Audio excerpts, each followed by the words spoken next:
मी आत येऊ शकते का? का सर? हातातल्या फाईली सार्वत विकासाने विचारले. साहेब कुठेतरी फाईल पाहत त्यांनी मान्यच हो म्हटले.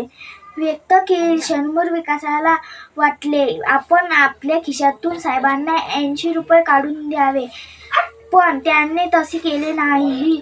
तो साहेबांच्या समाधानासाठी म्हणाला, तो तसं नसेल तर काही अचंड नाही, असेल तर म्हणून काही सांगू नका.